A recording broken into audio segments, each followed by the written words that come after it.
ახსენეთ გასახდელში დათოყიფიანი უბრალოდ დათოყიფიანი არა მიშამეს უბრალოდ კედელზე ბურთს არ ტყავდაო რო შეგვახედოთ გასახდელში ერთმანეს რაღაცებს ჭყალებში ვიტყვით თუ უჩალიჩებდით ხოლმე თუ ეხუმრებოდით ან როცა შეკრებები ქონათ თუ პასტავდით ერთმანეთს მოკლედ როგორი ურთიერთობა ქონათ მოედანს მიღმა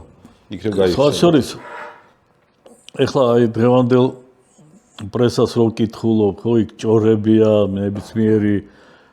აი ახლა ბევრს წერენ რეალ მადრიდში რომ რაზდივალკაში რა ხდება და ვერ გაუგო ერთმანეთს რა ქვია ალონსომ და ფეხბურთელებმა და რაღაცეებმა ხო? ნუ არ ვიცი იქ რა ხდება, მაგრამ მე გეტყვით რომ თბილისის დინამოში რა თქმა უნდა ხუმრობები იყო, მაგრამ ეგ იყო პოზიტიური იუმორი ყოველთვის, რა. აი არასდროს არ იყო ესეთ შავი იუმორი რომ ვიღაცაზე რაღაცა სიტყოდა და იმას ეწყინა. პირიქით, ვიღაცას რაღაცას ვეტყოდით და ყველა იცინოდა და ის პირველ რიგში რა. აი შვილებსა ვარ, იმიტომ არის ეს გუნდი მე ვთვლი რომ ჩვენ დროინდელი თბილისის გუნდი, თბილისის დინამო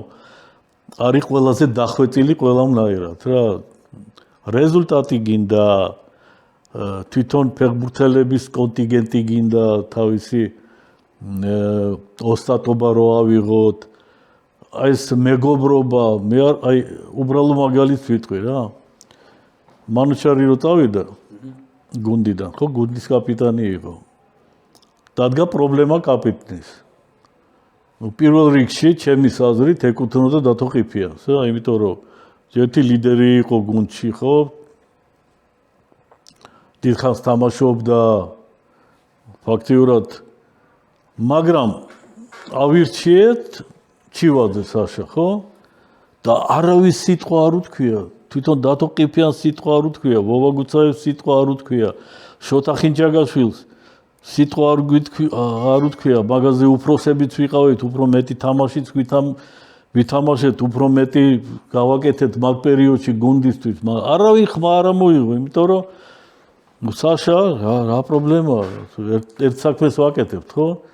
ჯერ ერთი ჩემთვის კაპიტანი არაფერს არ ნიშნავს რა ფეხბურთის მხრივ ვამბობ რა თქმა უნდა ცხოვრებაში ნიშნავს რომ უნდა იყოს ძალიან პოზიტიური უნდა იყოს ძალიან დიდი ავტორიტეტი და ესე შემდეგ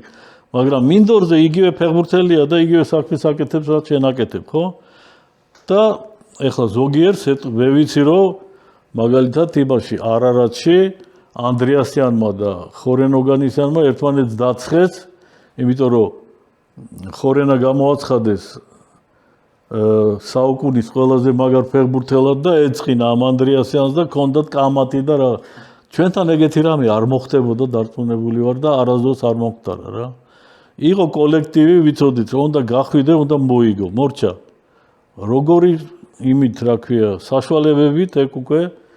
ჩვენზეა დამოკიდებული და რა თქმა უნდა ნოდარ ახალკაძე რა შემადგენლობას დააყენებს რა დავალებას მიცემს და ესე შემდეგ